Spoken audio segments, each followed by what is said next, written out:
अस्सलामुअलैकुम मैं महर वकार अनवर ते तुसी वेंदे पए हो लाहौर डिजिटल। जिला वकाड़ा दे अंदर एक इलाका है मंडी अहमदाबाद। इत्थे अफसोसनाक वाकया पेश आया है। एक भरा ने आपदियां दो भैणां नूं गैरत दे नाम ते बेदर्दी दे नाल कतल कर दिता है। इस तरह के जिहड़े वाकियात ने आए दिन हुंदे पए ने ते इन्हां दी रोकथाम वास्ते किस तरह के इंतजामात होने चाहिए ने। मेरे नाल समाजी वर्कर उमर फरूक मौजूद ने, उन्हां नाल गल करने कि यह जिहड़ा वाकया पेश आया किस तरह आया जी। ये जी मंडी अहमदाबाद उकाड़े का इलाका है। उनदे विच कौम भट्टी सैफ नाम का बंदा है। हुंदा की है कि उन्होंने दो भैनां ने, इन्हां दा अरसा दराज तो किसी कालां करदियां सी, चोरी मोबाइल रखे सी। मोबाइल फड़े जांदे ने एक साल डेढ़ साल पहले। एडे जदीद दौर दे विच भी चोरी मोबाइल रखे सी। देहाती इलाका है ना जी, उत्थे चोरी रखे सी। भरा काम ते चले गए, घर वाले सारे पिछों मोबाइल यूज हुंदे सी। होया कि ये भी वो भरा जिहड़ा तकरीबन साल हो गया घर दे विच झगड़ा चल रहा सी। भरा मना करदा सी मगर भैणां जिहड़ियां ने इस गल तो नहीं सी पटींदियां पईयां, नहीं सी हटदियां पईयां। इन्हां दे घर दे विच अज तो साल पहले झगड़े भी होए ने कोई 2 4 10 दफा। हुण होया कि ये कल 26/9/2025 नूं भरा बाहरों काम तो आंदा है, वो वेंदा एक भैन जिहड़ी वीडियो कॉल ते लगी हुई। अच्छा, वीडियो कॉल ही कीती जांदी, वीडियो कॉल ते लगी है ते नशेबा हरकत कर रही है।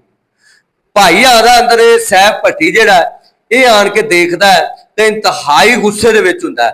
दूसरे कमरे दूसरी भैन भी जिहड़ी वो भी मोबाइल ते लगी है, किसे अननोन लड़कियां नाल गल्लां करदी पई। अच्छा जी, उहदे च हुंदा की है ਉਹ ਭਰਾ ਨੂੰ ਗੁੱਸਾ ਆਉਂਦਾ, ਪਹਿਲੇ ਉਹ ਮਾਰਦਾ ਕੁੱਟਦਾ, ਉਹਦਾ ਦਿਲ ਨਹੀਂ ਭਰਿੰਦਾ। ਇੰਤਹਾਈ ਗੁੱਸੇ ਦੇ ਵਿੱਚ ਆਣ ਕੇ ਉਹ ਆਪਦੀਆਂ ਦੋਵਾਂ ਭੈਣਾਂ ਨੂੰ ਆਪਦਾ ਹਥਿਆਰ ਪਕੜਦਾ, ਪਿਸਟਲ, ਉਹਦੇ ਨਾਲ ਫਾਇਰ ਮਾਰ ਦਿੰਦਾ। ਦੋਵੇਂ ਭੈਣਾਂ ਮੌਕੇ ਤੇ ਉਹਨਾਂ ਦੀ ਡੈਥ ਹੋ ਗਈ ਹੈ ਤੇ ਭਰਾ ਜਿਹੜਾ ਮੌਕੇ ਤੋਂ ਨੱਸ ਜਾਂਦਾ, ਜਿਹਨੂੰ ਮੰਡੀ ਅਹਿਮਦਾਬਾਦ ਪੁਲਿਸ ਨੇ ਪਕੜ ਲਿਆ। ਇੰਤਹਾਈ ਦੁੱਖ ਭਰੀ ਗੱਲ ਹੈ, ਇੰਤਹਾਈ ਅਫਸੋਸਨਾਕ ਹੈ। ਇਹਦੇ ਚ ਵਕਾਰ ਭਾਈ ਇੱਕ ਸਵਾਲ ਇਹ ਵੀ ਹੈ कि आखिर भरा भैनों नूं एडे गुस्से क्यों मारते हैं, क्यों एकदम किया गया? इहदे वास्ते भी कानून साजी होनी चाहिए। इंतहाई दर्दनाक गल है और ये अफसोसनाक वाकया, 2 जाना एक भरा लै गया छोटी जी गल ते। ਅਸੀਂ रोज यही सुनने ਇਹੋ ਹੀ ਵੇਖਨੇ ਆ ਕਿ ਆ ਗੈਰਤ ਦੇ ਨਾਂ ਤੇ ਕਤਲ ਹੋ ਗਿਆ, ਇੱਥੇ ਗੈਰਤ ਦੇ ਨਾਂ ਤੇ ਭੈਣਾਂ ਮਰ ਗਈਆਂ, ਉੱਥੇ ਮਰ ਗਈਆਂ। ਇਹਦੀ ਜਿਹੜੀ ਰੋਕਥਾਮ ਹੈ ਉਹ ਕਿਸ ਤਰ੍ਹਾਂ ਕੀਤੀ ਜਾਵੇ ਤੇ इस तरह के जिहड़े मुलजमान ने उन्होंने किस तरह की सजा मिलनी चाहिए? इस तरह के मुलजमान नूं मैं समझना कि कड़ी तो कड़ी सजाए मौत देनी चाहिए और बीच चिराए इन्हां नूं टंगना चाहिए। मगर दूसरा पहलू भी आ जाता है, खानदानां दे खानदान उजड़ रहे हैं, खानदानां दीयां इज्जतां बर्बाद हुंदियां पईयां ने। ये साडी हुकूमत नूं भी चाहिए इहदे उत्ते कानून बनावे, इहदे ते सजा मुकर्रर करे। अगर कोई किसी दे हुण जिहड़ियां घरों निकल के औरतां शादी कर रही ने, इंतहाई रंजीदा काम है, इंतहाई अफसोसनाक है। एक भैन भरा नूं, एक बाप जिहड़ा आपदियां बेटियां नूं अरसा 20 साल पालदा है, 20 साल बाद बेटी उठदी उहदी इज्जत नीलाम करके भज जांदी, ये अच्छी गल नहीं दी। इहदे विच भी साडी हुकूमतां नूं भी चाहीदा है। हाँ, इहदे विच 2 पहलू ने, इहदे च बाप नूं भी चाहीदा है। साडे नबी हज़रत मुहम्मद सल्लल्लाहु अलैहि वसल्लम ने भी बेटी नूं पुछया भी पुत्र तेरी की ख्वाहिश है, कितने शादी, इत्थे तेरी शादी करन लगे हैं फलां जगह ते, कर देगे। इहदे च असीं शर्म महसूस करने आपदियां बेटियां नूं पुछण लगे कि तेरी की चॉइस है, आया कि फलां लड़के नाल तेरी शादी कर देगे। ये जदों नहीं पुछदे उदों ये लड़कियां जिहड़ियां ने आपदे इख्तियारात इस्तेमाल करदियां ने, फिर ये मामला घरां दे उजड़दे पए ने। उहदे च बाप है जां मां है जां भाई ने, वो आपदे फैसले नूं अटल समझदे ने कि ए फलां बंदे नाल तेरी शादी करनी है ते जो मर्जी हो जा करनी है। जब ਇਹ ਜੀ फैसले अटल ਜਿਹੜੇ ਸਮਝੇ ਜਾਂਦੇ ਪਏ ਨੇ, ਉਹਦੀ ਵਜ੍ਹਾ ਤੋਂ ਇਸ ਤਰ੍ਹਾਂ ਦੀ ਜਿਹੜੀ ਕਤਲੋਗਾਰਤ ਹੈ ਹੁੰਦੀ ਪਈ ਹੈ। ਤੇ ਉਸ ਤੋਂ ਇਲਾਵਾ ਇੱਕ ਸਵਾਲ ਹੋਰ ਹੈ, ਜਿਹੜੀਆਂ ਬੁੜੀਆਂ ਜਾਂ ਕੁੜੀਆਂ ਘਰਾਂ ਦੇ ਵਿੱਚੋਂ ਨੱਸ ਕੇ ਜਾਂਦੀਆਂ ਨੇ, ਲੜਕੇ ਉਹਨਾਂ ਨੂੰ ਚੰਦ ਦਿਨ ਸਰੀਲੇ ਬਾਗ ਵਹਾਉਂਦੇ ਨੇ, ਉਸ ਤੋਂ ਬਾਅਦ ਉਹਨਾਂ ਦਾ ਕੀ ਹੁੰਦਾ ਹੈ? वकार भाई ये लाखों वाकयात ने, हजारों नहीं लखों वाकयात ने।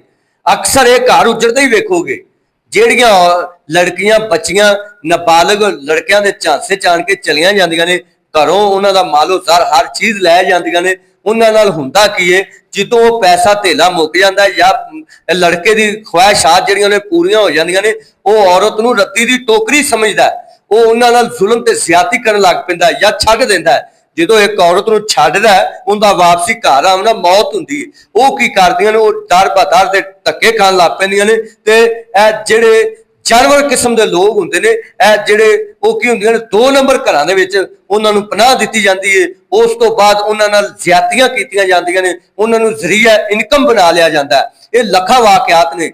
ਜਿਹੜੀਆਂ ਲੜਕੀਆਂ ਬੱਚੀਆਂ ਜਿਹੜੀਆਂ ਨੇ ਘਰ ਵਾਪਸ ਆਉਣਾ, ਫਿਰ ਉਹਨਾਂ ਲਈ ਬੜਾ ਵੱਡਾ ਮਸਲਾ ਹੁੰਦਾ ਹੈ। ਉਹ ਇਸ ਤਰ੍ਹਾਂ ਯੂਜ਼ ਹੋਣ ਲੱਗ ਪੈਂਦੀਆਂ ਨੇ, ਜਾਂ ਉਹ ਲੜਕੇ ਵੇਚ ਦਿੰਦੇ ਨੇ। ਬਾਰ ਇਹਨਾਂ ਵਾਕਿਆਤ ਦੇ ਉੱਤੇ ਰਿਪੋਰਟ ਵੀ ਹੋਈ ਹੈ, ਸੋਸ਼ਲ ਮੀਡੀਆ ਤੇ ਵੀ ਆਏ ਨੇ, ਤੁਹਾਨੂੰ ਪਤਾ ਹੈ। ਹੁਣ ਇਹ ਜਿਹੜਾ ਵਾਕਿਆ ਅਫਸੋਸਨਾਕ ਪੇਸ਼ ਆ ਗਿਆ, 2 ਭੈਣਾਂ ਦਾ ਦਿਨ ਦਿਹਾੜੇ ਸਰੇਆਮ ਕਤਲ ਕੀਤਾ ਗਿਆ ਹੈ, ਇਹਦੇ ਵਾਸਤੇ ਹੁਣ ਤੁਸੀਂ ਕੀ ਅਪੀਲ ਕਰੋਗੇ ਅੱਜ ਦੇ ਇਸ ਪ੍ਰੋਗਰਾਮ ਦੇ ਵਿੱਚ? ਅਸੀਂ ਵਜ਼ੀਰ ਆਲਾ ਅੱਗੇ ਅਪੀਲ ਕਰਾਂਗੇ ਕਿ ਤਫਤੀਸ਼ ਮੁਕੰਮਲ ਕਰਕੇ ਇਹਨੂੰ ਕੜੀ ਤੋਂ ਕੜੀ ਜਿਹੜੀ ਇਹ ਮੁਜਰਮ ਨੂੰ ਸਜ਼ਾ ਦੇਣੀ ਚਾਹੀਦੀ, ਜਿਨੇ 2 ਜਾਨਾਂ ਜਿਹੜੀਆਂ ਨੇ ਜ਼ਾਇਆ ਕਰ ਦਿੱਤੀਆਂ ਨੇ। ਔਰ ਇਹਦੇ ਚ ਅਸੀਂ ਵਜ਼ੀਰ ਆਲਾ ਅੱਗੇ ਵੀ ਅਪੀਲ ਕਰਾਂਗੇ ਕਿ ਉਹ ਵੀ ਨੋਟਿਸ ਲੈਣ ਔਰ ਇਹਦੇ ਖਿਲਾਫ ਕਾਨੂੰਨ ਸਾਜ਼ੀ ਵੀ ਕੀਤੀ ਜਾਵੇ ਅਟਲ, ਜਿੰਦੇ ਵਿੱਚ ਨਾ ਕਿ ਬੱਚੀਆਂ ਇਹ ਕਦਮ ਚੁੱਕਣ ਤੇ ਨਾ ਕਿ ਭਾਈ ਇਹ ਕਦਮ ਚੁੱਕਣ, ਜਾਂ ਬਾਪ ਇਹ ਕਦਮ ਚੁੱਕਣ, ਜਾਂ ਕੋਈ ਅਜ਼ੀਜ਼ਦਾਰੀ ਇਹ ਕਦਮ ਚੁੱਕੇ। ਜੀ ਤੁਸੀਂ ਅੱਜ ਦੇ ਪ੍ਰੋਗਰਾਮ ਦੇ ਵਿੱਚ ਵੇਖਿਆ ਕਿ ਕਿਸ ਤਰ੍ਹਾਂ ਸਮਾਜੀ ਵਰਕਰ ਦੱਸਦੇ ਪਏ ਸੀ ਕਿ ਇਹ ਜਿਹੜੇ ਵਾਕਿਆਤ ਨੇ ਆਏ ਦਿਨ ਵੱਧਦੇ ਜਾਂਦੇ ਪਏ ਨੇ। ਕਤਲੋਗਾਰਤ ਦਾ ਜਿਹੜਾ ਸਿਲਸਿਲਾ ਹੈ ਇਹ ਵੀ ਜਿਹੜਾ ਹੈ ਜ਼ੋਰ ਫੜਦਾ ਜਾਂਦਾ ਪਿਆ। ਉਹਦੀ ਵਜ੍ਹਾ ਇਹ ਆ ਕਿ ਸਿਰਫ ਔਰ ਸਿਰਫ ਆਸ਼ਕੀ ਮਸ਼ੂਕੀ ਦੇ ਨਾਂ ਤੇ ਭੈਣਾਂ ਨੂੰ ਕਤਲ ਕਰ ਦਿੱਤਾ ਜਾਂਦਾ ਹੈ, ਨਾ ਕਿ ਉਹਨਾਂ ਕੋਲੋਂ ਪੁੱਛ ਕੇ ਉਹਨਾਂ ਦੀ ਪਸੰਦ ਦੀ ਜਿਹੜੀ ਸ਼ਾਦੀ ਹੈ ਉਹ ਕੀਤੀ ਜਾਵੇ, ਉਹਨੂੰ ਜੁਰਮ ਸਮਝਿਆ ਜਾਂਦਾ ਪਿਆ। ਅੱਜ ਦੇ ਪ੍ਰੋਗਰਾਮ ਦੇ ਵਿੱਚ ਮੈਨੂੰ ਦਿਓ ਇਜਾਜ਼ਤ, ਇੱਕ ਨਵੇਂ ਪ੍ਰੋਗਰਾਮ ਦੇ ਨਾਲ ਤੁਹਾਡੇ ਨਾਲ ਫਿਰ ਹੋਵੇ ਦੀ ਮੁਲਾਕਾਤ। ਅੱਲਾ ਨਿਗਹਿਬਾਨ।